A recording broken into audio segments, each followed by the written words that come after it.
In the name of God, we started together about the study of the embryology. First of all, I want to tell you about the definition of the embryology. Embryology, it's a science that deals with the process and regulations in the prenatal growth and development of an organism or individual in the female genital tract. It begins with the fusion of male and female gametes, that name is fertilization, in the fallopian tube up to the birth as a neonate. Prenatal development involves repeated divisions of the most of the cells in the body, resulting in growth in size, complexity, structural and functional differentiation of the body. Embryology includes the study of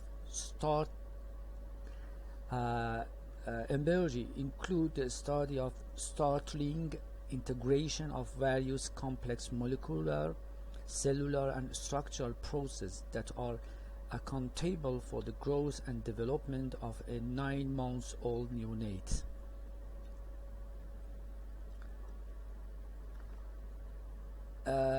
Embryology divided general embryology. In these courses we study about general embryology. It means it's the study of development during the pre-embryonic and embryonic periods from the first 8 weeks of the fertilization.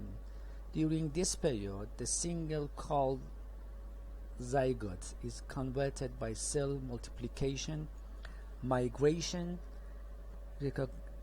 recognitions into miniature from the one individual with various organ system of the body. In the next semester, we study the systemic embryology, is detailed study of formation of primordia and their structural and early functional organization into various organ and system of the body. Before I started my lectures, I want to review some things about the DNA and the chromosomes.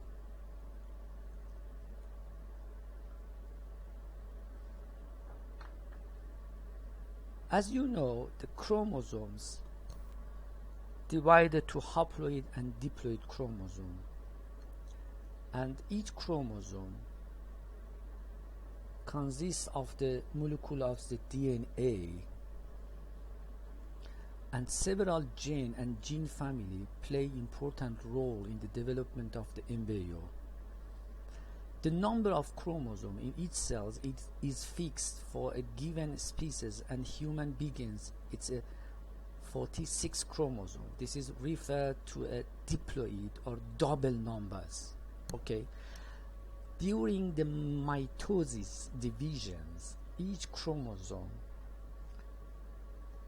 is visible, and in the synthesis period, each chromosome in here that show by the simple lines consists of the one chromatid or one molecule of the DNA. You know that the DNA is double strand structures. During the cell cycle, in the S phase, the one chromosome started to duplication. In the 10 of replications is take place, and finally we have a 2 strand of the DNA. Each line resemble of the one molecule of the DNA. Here we have a 2 molecule of DNA, but again we have a 1 chromosome. It means the number of chromosome is 1, and the number of the sister chromatid or molecule of the DNA is 2. After the continuation of the divisions, you can see that more condensation in the chromosome, and each chromatid connected in the midline by one specific structure that name is a centromere. Again we have a 1 chromosome and 2 sister chromatid. In the final stage of the divisions, you can see that we have a split in the centromere, and each chromatid or DNA molecule separated from each other, and finally we have a 2 chromosome and 1 chromatid.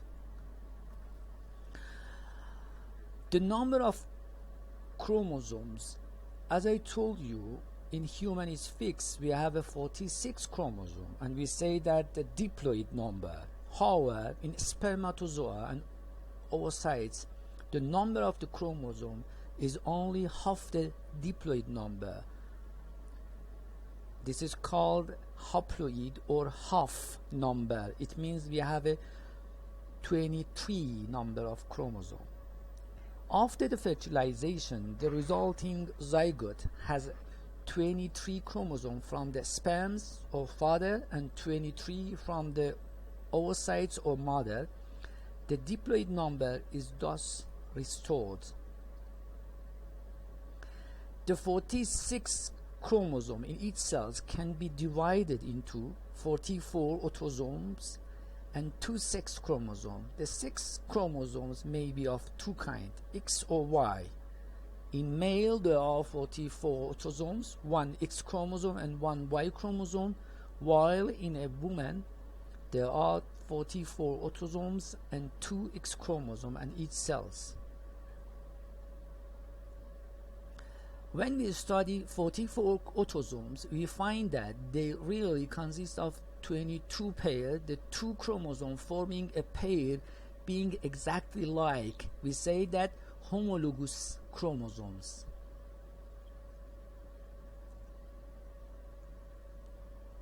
To understand the structure of the gametes and to study how they are formed, it is necessary to first review some facts regarding chromosome and cell divisions.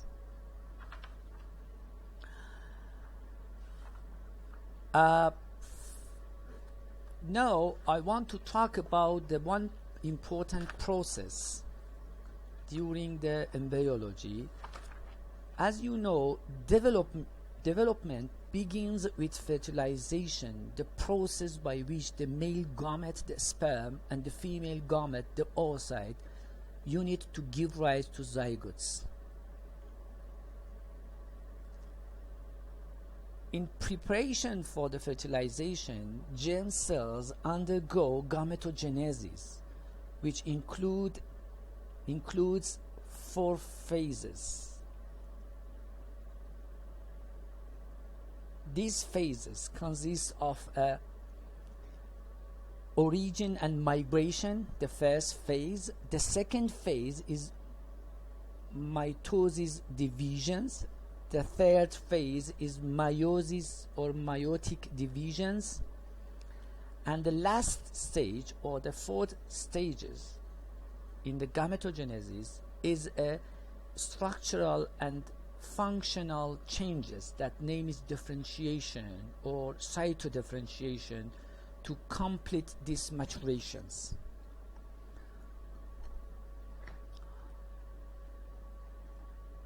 Now we want to go to the next steps and talk about that first step of the gametogenesis. As you see here, this is one embryo in the 3rd week of gestations. The precursor cells that making the gametes, its name is a PGC, primordial germ cells, as you see here. The primordial germ cells originated from the epiblast layer. The epiblast layer is one layer in the embryo that originated and made in the 2nd week of gestations. The sum of the epiblast cells, especially that cell situated in the tail of the embryo, migrated toward the wall of the yolk sac. This balloon-shaped structure, its name is a yolk sac. During the 3rd week of gestations, the PGC situated in the wall of the yolk sac, you can see in this picture by red shaped structure in here, but this is this isn't the final destination of these cells. It means that these cells have to migrate it from here to the posterior abdominal wall. This migration takes place around 2 weeks. It means that around the 5th week of stations, the PGC migrated and entered to the future gonad. It means that next future testis or future oocytes, ovary. That during these migrations we have a divisions. Not only we have a division during the migration, but also during the settle of the cells in the ovary, we have a mitosis divisions. It means that we increase and we have a proliferation in the number of the PGC, because the number of the PGC is not enough, and we have to increase the number of these cells. As you read in the high school, in the mitosis divisions, we have 4 stages. The prophase, metaphase, anaphase, and telophase. In the first steps, it means that in the prophase, the first of all, the chromosome before starting the mitosis is not visible, and gradually the chromosome be condensed and finally visible by light microscopy.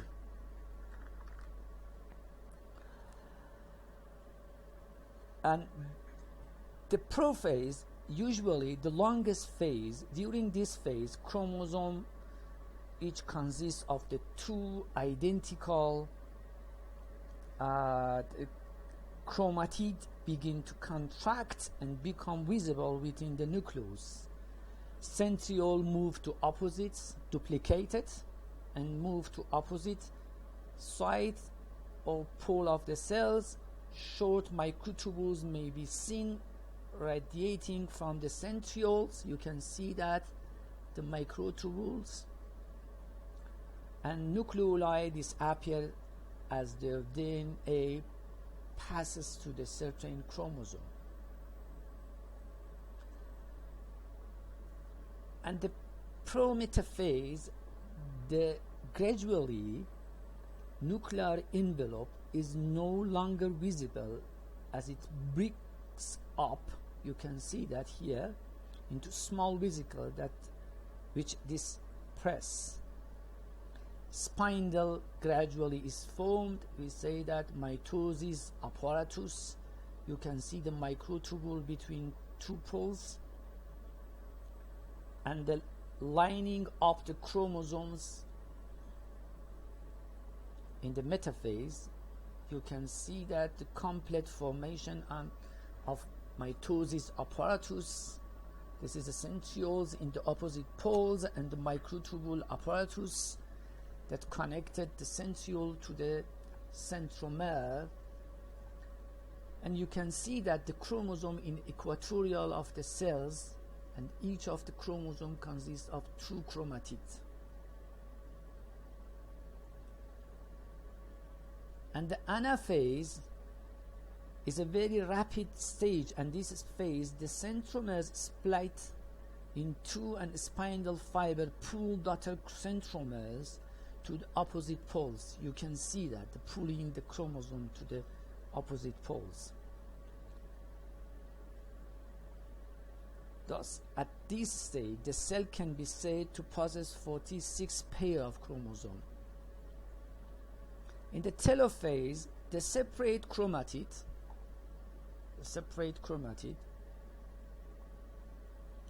which have reached the poles of the cell, uncoil and lengthen to form chromatin again, losing the ability to see clearly. Spindle fiber degenerated and the centriole replicates, and finally nuclear envelope reform. reforms around the chromosomes at each pole and nucleoli reappear. What's the role of the mitosis? As you know, cell division by mitosis plays following roles. Genetic stability, it means the mitosis produces two nuclei which have the same number of chromosomes as the parent cells. The second role is growth. The number of cells within the organism increase by mitosis, and this is a basis of growth in multicellular organisms. The third role is cell replacement. Replacement of the cells and tissue also involve mitosis. Cells are constantly dying and being replaced, and obvious example being in skin.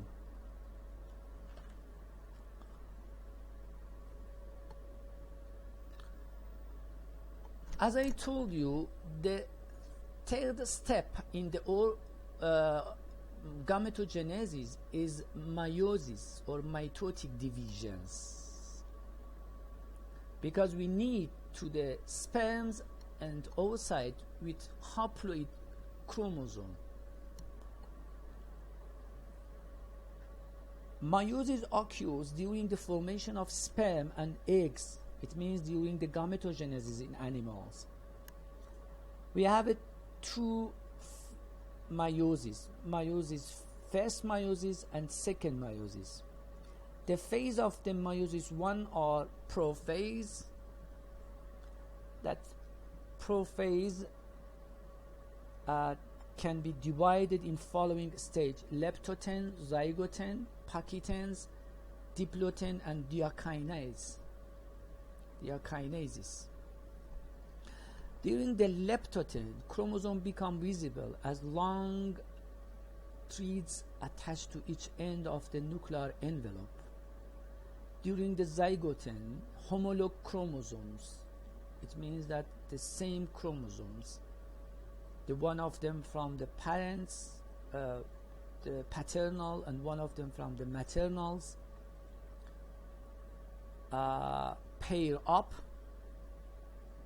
This process is called synapsis or conjunctions. Each pair is called bivalence. This is a bivalent. And finally, two chromatids of each chromosome in the pachytens, forming a four double helix called the tetrads. And in this stage started to the crossing over by a one complex protein structure. That name is a synaptonemal complex proteins. The aim of this stage is a exchange of the gene from the parental chromosome. That name is recombinations. In the diplotens, the chromatid separate except in the region of the crossing over, and we have a specific structure. We say that the chiasma formations, and the diakinases recognized chromosome begin to move apart. Each bivalent can now be seen to contain four chromatids linked by a common centromere, while non-sister chromatids are linked by chiasma.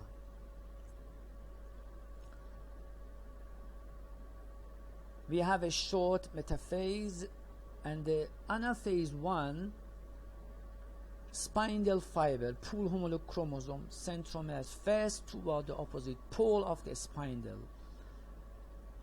Unlike the mitosis, there is no splitting of the centromere.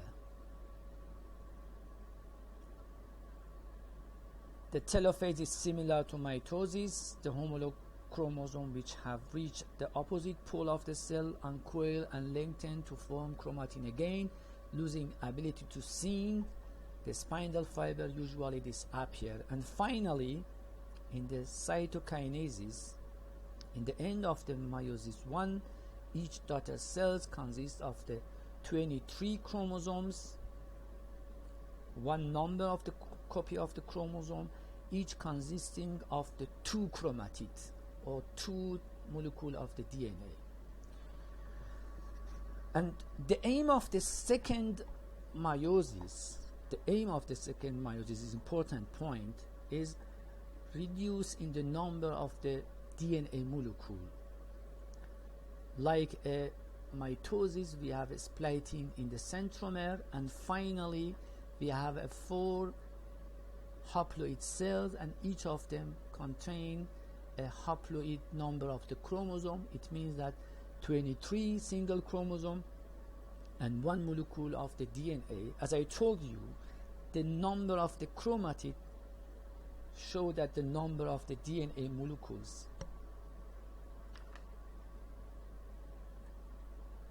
Okay, this is a third step of the oogenesis, but this is, we have 1 point. The meiosis in the male take place after the puberty, is not take place during the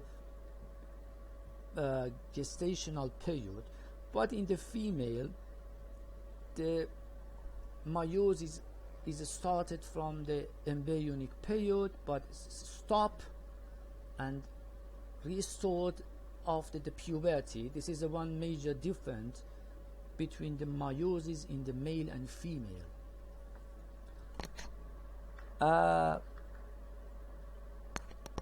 Now we want to talk about some abnormality during the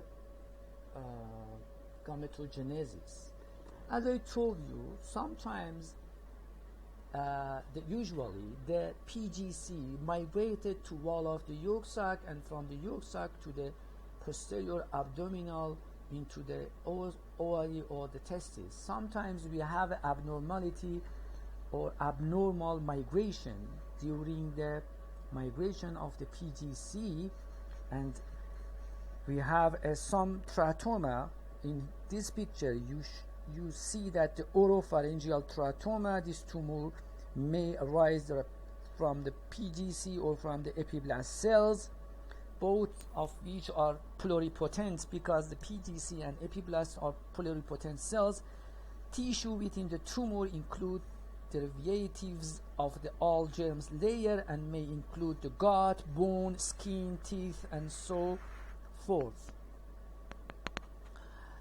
And some evidence suggests that PGC, they have strayed from the normal migratory path, could be responsible for some of these tumors. And another abnormality, you can see that the division in the sperm and the oocyte in here, that in the spermatogenesis, finally we have 4 equal functional cells, that name is a spermatid, but in the oogenesis we have only 1 functional, that name is a mature oocyte, and 3 non-functional cells, that name is polar body. Okay, that's again we want to talk about some abnormality here. As I told you, the mitotic divisions, usually we have 4 haploid cells, that each of them contain 23 single chromosomes. But sometimes we have non-disjunctions. It means that abnormality in a separation of the chromosome maybe take place in the first meiosis, like a Bish, or the second meiosis. As a result, the sum of the cells contained more chromosome. It means that we have 24 chromosomes. Some of them has less chromosome. We have 22 chromosome. We say that this abnormality is named as aneuploidy because the normal number of the chromosome is named as euploidy, and abnormal increase or decrease of number, both of them name is aneuploidy. This is a trisomy because if 23 cells, for example, this is an oocyte and 1 sperm with 23 number of chromosome fertilize these cells. We have a trisomy because finally we have a 47 chromosomes, and here we have a monosomy because if we have a 23 chromosomes from the sperms fertilize these eggs, we have a 45 number of the chromosome. The both of them, the trisomy and monosomy, we say that is aneuploidy. Here we have again non-disjunction during the second meiosis divisions. Sometimes we have abnormality during the mitosis. It means that the some of cells doing well mitosis and some of them doing abnormality. As a result, we have a mosaicism. Some of the somatic cells has a normal number of the chromosome and some of them has a abnormal number of the chromosomes.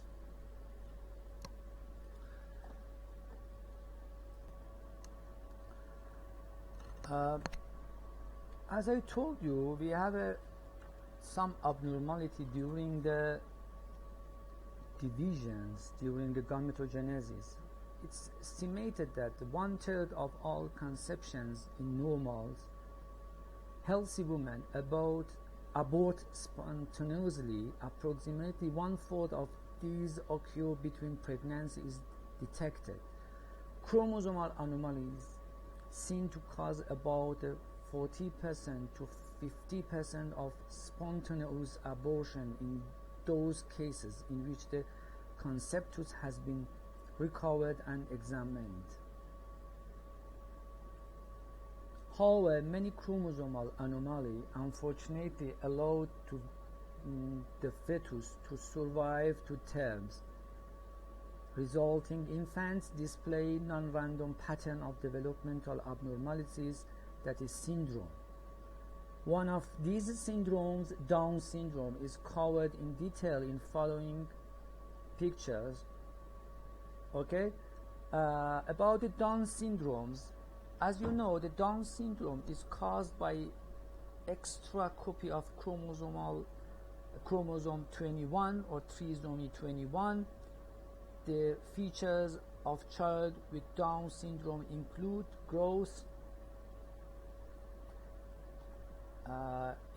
the growth retardations, varying degree of intellectual disability, craniofacial abnormalities including upward slanting eyes, epicanthal fold, flat faces and small ears, cardiac defect and hypotonia.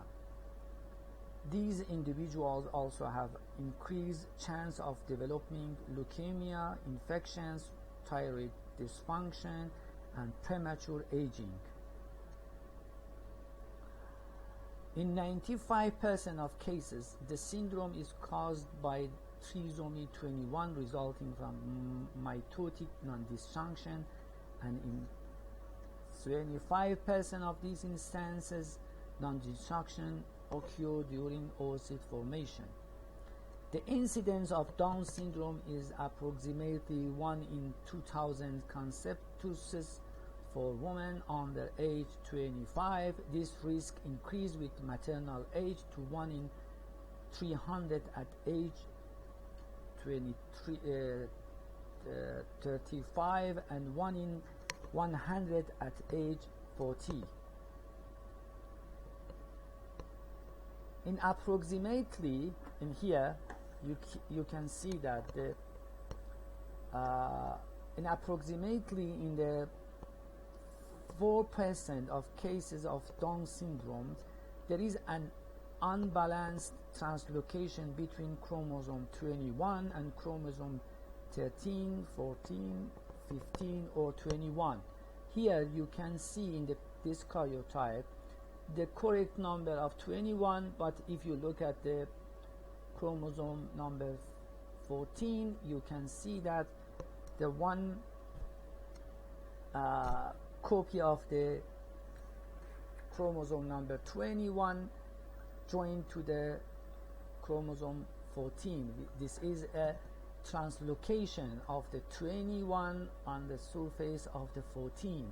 As you see here in the simple picture, this is a 20, the extra copy of the 21 added to above the chromosome number 14. This is a translocation. About 4% of the Down syndrome is caused by the translocation of the 21 chromosome on the surface, another chromosome especially on the surface of the chromosome number 14 or 15. Another abnormality during the formation of the